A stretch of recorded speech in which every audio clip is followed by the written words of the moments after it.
Buenos días, señor presidente. Preguntarle de esta contratación que se va a hacer de 500 médicos cubanos, ¿cuándo van a empezar a trabajar y en qué estados van a empezar a laborar? Y sobre todo el sueldo, porque ha habido muchas críticas de algunos colegios y federaciones de médicos que están en contra de esta medida. Eso también, con todo respeto, ayuda mucho a entender el pensamiento conservador. Yo ofrezco disculpa por la manera en que respondo, pero si lo hago con mucha sutileza, no se entiende. Y tenemos que ser muy claros, porque una de las cosas que ha caracterizado al régimen de corrupción ha sido la simulación. Y como que ya es tiempo de definiciones, de hablar con claridad. ¿Cómo le llamaban a las privatizaciones? Les llamaban desincorporaciones, los eufemismos, a no llamar a las cosas por su nombre. Entonces, el caso de estos médicos, que respeto mucho, es parte de ese pensamiento conservador. Llegó a expresarse en extremo de que estaba mal que se quitaran los exámenes de admisión.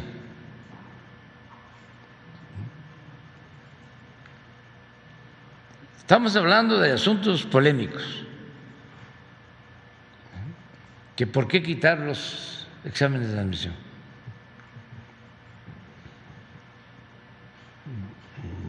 Dos, ¿por qué abrirle a todos la posibilidad de la especialización? ¿Por qué ampliar a especialistas? ¿Por qué darles becas a médicos para que se especialicen? Y ahora, tres, ¿por qué traer médicos de Cuba? Contestamos, o sea, porque no tenemos médicos, porque el sistema de corrupción que defendieron esos médicos que firman esos documentos dejó de invertir en la educación pública y quería privatizar la educación, y por eso inventaron lo de los exámenes de admisión.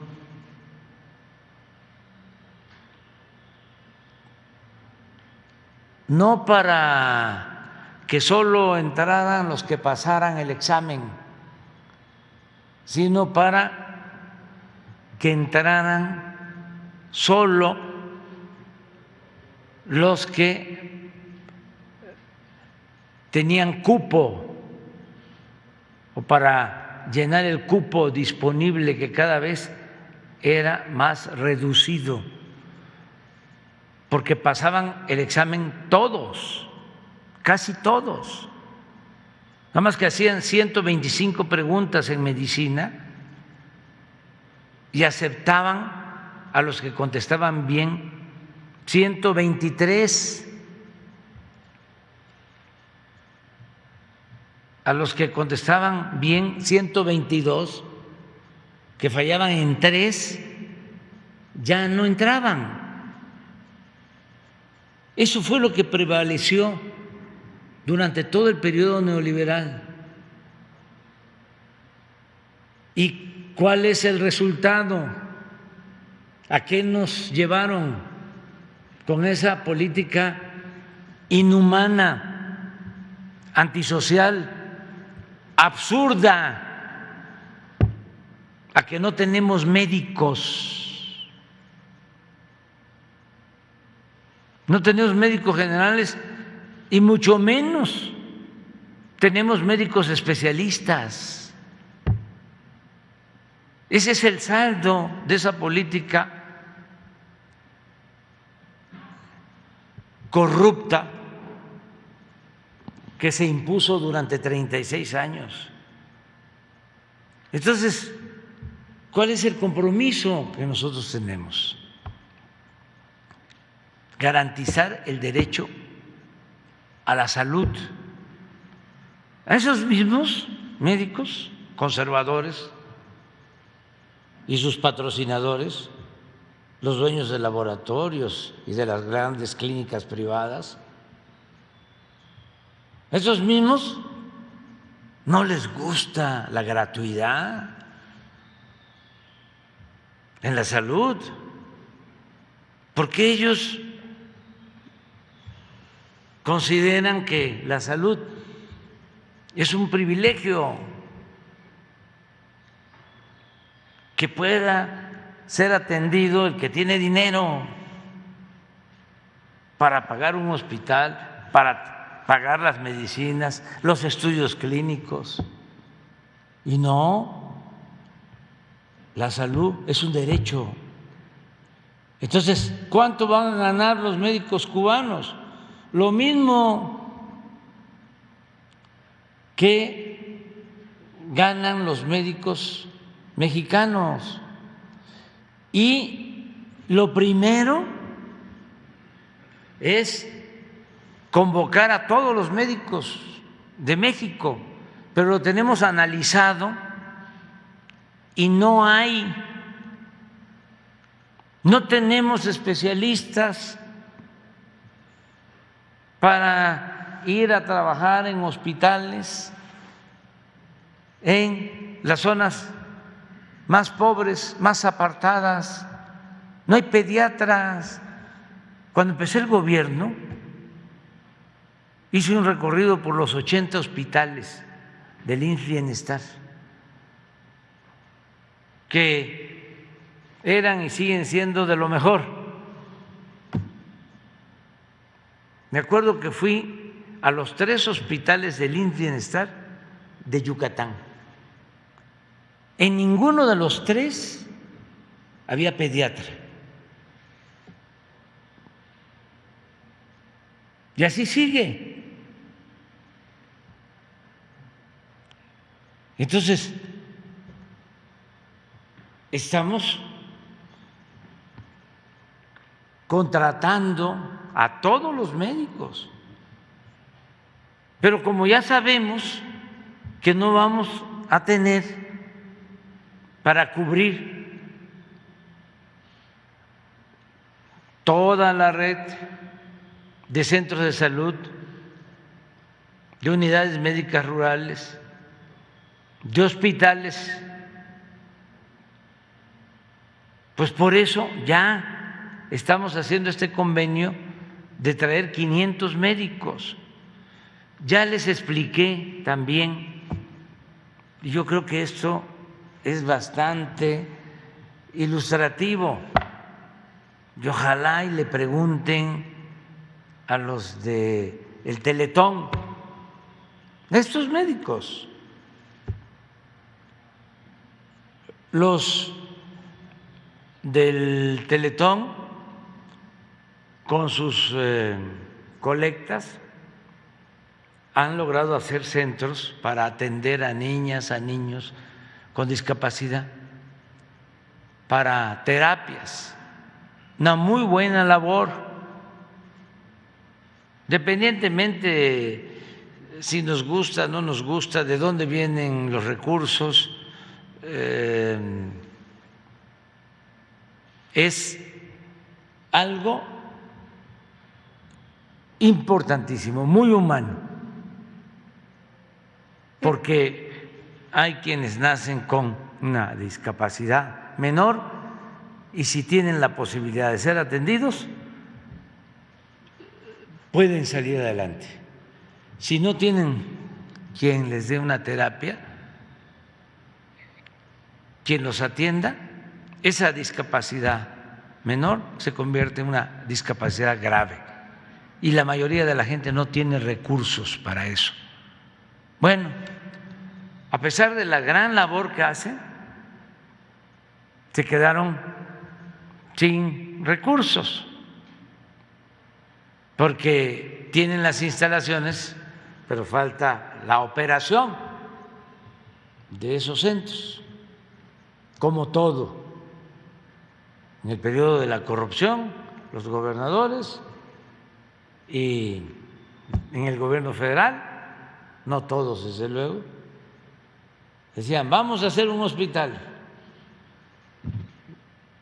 Y sí, construir un hospital pues puede costar 500, 1,000 millones, sí, pero mantener ese hospital cuesta lo mismo cada año,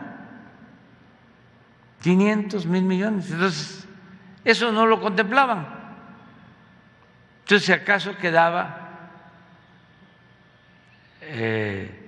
la obra, pero sin médicos, sin enfermeras, sin medicinas, sin equipos y todo el gasto de operación.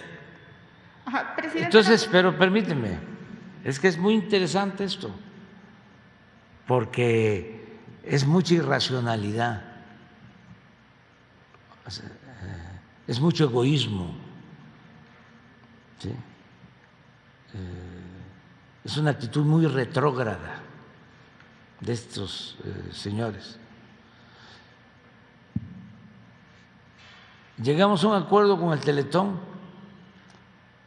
para que niños pobres puedan atenderse y es el único organismo de la llamada sociedad civil que recibe un apoyo del gobierno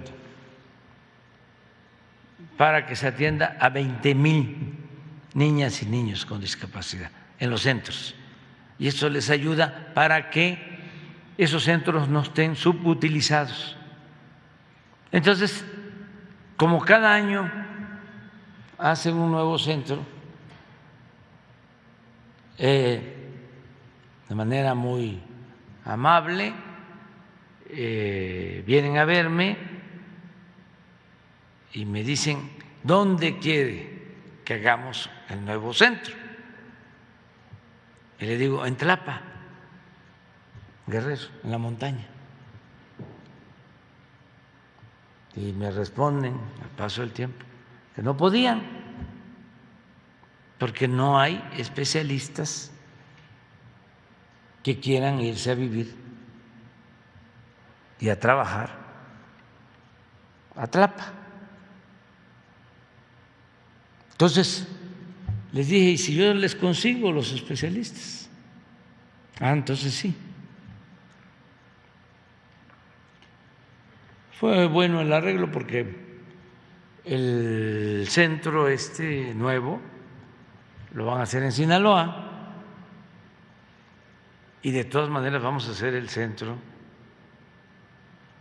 de terapias para niñas, niños con discapacidad en Tlapa, en la montaña de Guerrero, que es la zona más pobre del país. Bueno, nada más que los especialistas van a ser de Cuba. Ahora que fui a Cuba, se lo planteé al presidente Díaz-Canel. Le digo, quiero algo en especial de los médicos que van a ir, quiero especialistas para la atención al centro de terapia para niñas, niños con discapacidad. Presidente, me presento, soy Noemí Gutiérrez de Reporte Índigo. Nada más si nos puede detallar los estados en donde van a trabajar los médicos cubanos y en este caso de Guerrero, ¿qué número de médicos van a ir ahí? No y ya sabemos. aprovechando que está el secretario de Hacienda, ¿cuánto se va a destinar para esta contratación y también para la compra de las vacunas para niños que había comentado? Sí, todavía no sabemos. cuántos, pero en general son 500, pero ya reporte Índigo, ¿no? O sea, campaña en contra de los médicos de Cuba. ¿Cómo se llama la señora del Colegio de México y del ITAM? Denise Dresser, ¿sí? Y hablando de que son esclavos los médicos. Creo que también Jorge Ramos. O sea, y la verdad, Ramón Alberto igual. No trabaja en reporte. Bueno, pero es una forma de pensamiento. Siempre digo que no es 1, 2, 3, son millones los que tienen esa manera de pensar, que yo respeto mucho, pero no la comparto.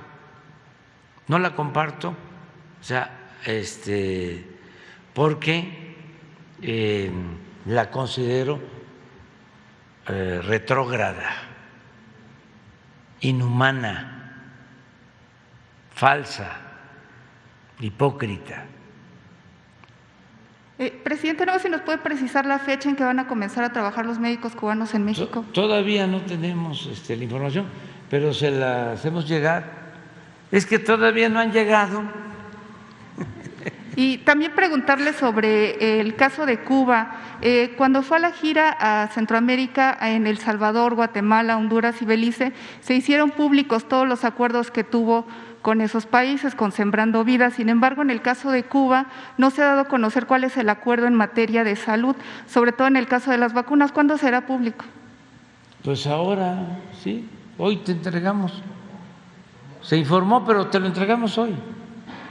Nosotros no tenemos nada que ocultar.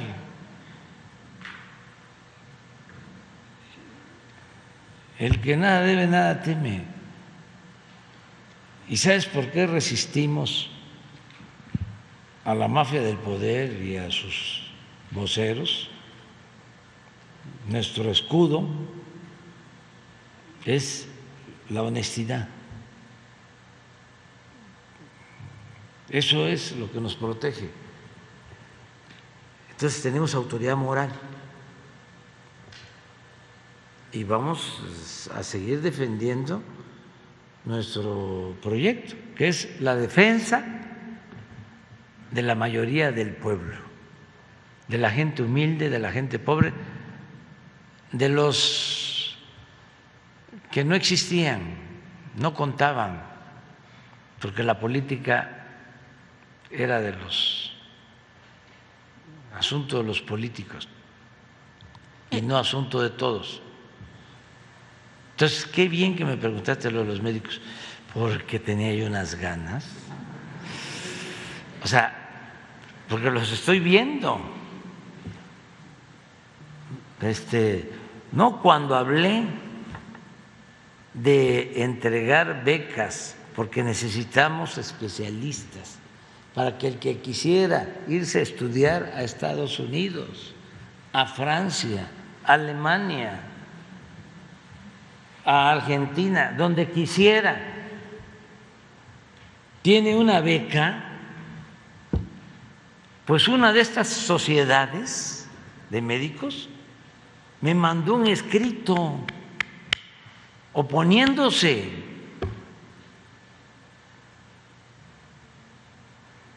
Claro, no puedo generalizar, más cuando los médicos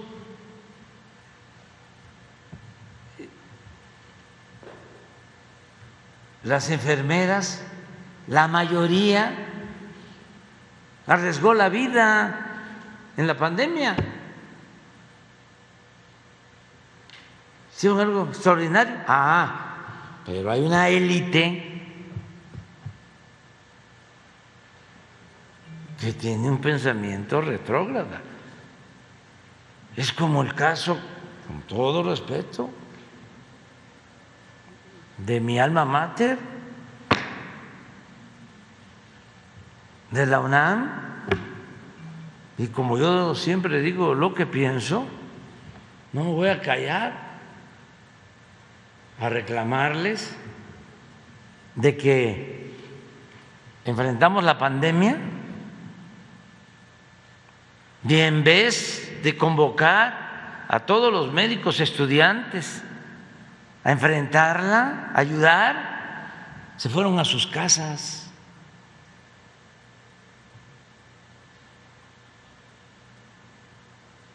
Eso no deben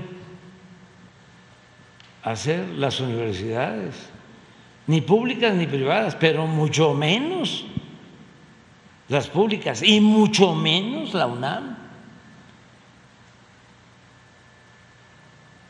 Pero entiendo,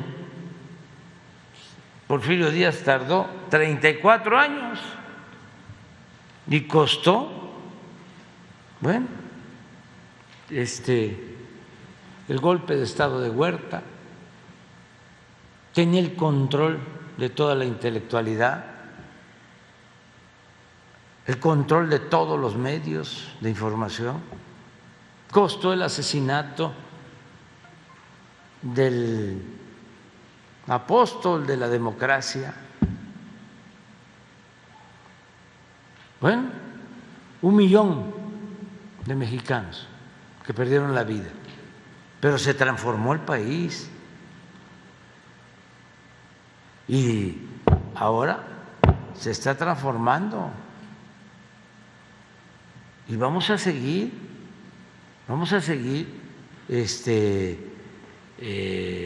luchando por la transformación y con la polémica, con el diálogo.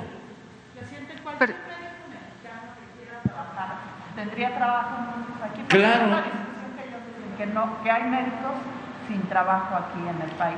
Porque no quieren asistir. Están las convocatorias abiertas. Nos faltan médicos.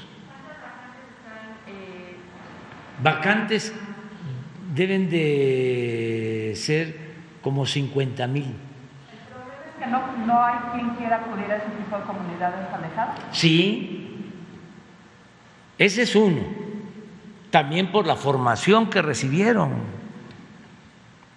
O sea, el neoliberalismo nos hizo muchísimo daño porque puso por delante lo material, el individualismo. Antes, cuando menos se decía que había en el servidor público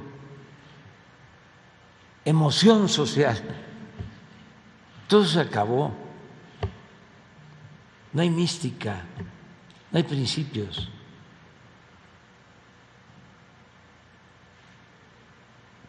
Entonces, claro que hay para contratarlos a todos. Si el plan que tenemos es que no falten los médicos generales ni los especialistas, pero no solo que haya médicos y especialistas de lunes a viernes, sino sábado y domingo, que también se enferma la gente, y que no sea nada más un turno, 2, no, las 24 horas. El compromiso que tenemos es hacer valer el derecho del pueblo a la salud. Ese es el desafío. Y no tenemos problemas de presupuesto, porque como no hay corrupción, nos alcanza el presupuesto. El gobierno les va a pagar y no solo les va a pagar el gobierno y les va a pagar bien, sino que se van a entregar todas las medicinas de manera gratuita, todos los estudios clínicos. Es salud gratuita. para los que no tienen seguridad social, para toda la población.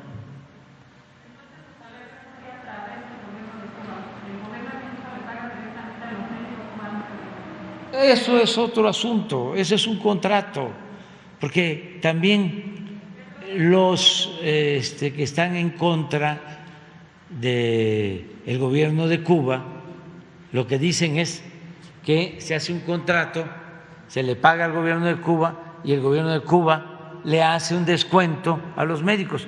Nosotros no tenemos por qué meternos en eso. Nosotros agradecemos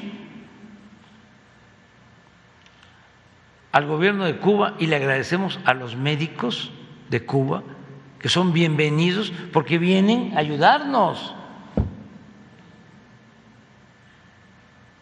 ¿Cuántos especialistas ha formado la 4T, señor presidente? ¿Y podrían mañana los especialistas de la salud presentar un reporte? Mañana podríamos hablar de eso. ¿Cómo ha funcionado este plan de becas? Sí. Y toda la información sobre esto, porque ya, como ya abusan, o sea, están completamente en campaña de desinformación. No sabía yo que Ramón Alberto ya no estaba en No, ya tiene tiempo que no está reporte ahí. Índigo. Presidente, y aprovechando una segunda pregunta, nada más si nos puede precisar si ya empezaron los diálogos con las empresas que tienen contrato de autoabasto y cuántas son las que se han sumado hasta el momento al diálogo y cuál es el avance de estos diálogos. Lo de… Los contratos de autoabasto que se iban a tener en la Secretaría de Gobernación. Todavía no tenemos terminado, ya han ido aceptando.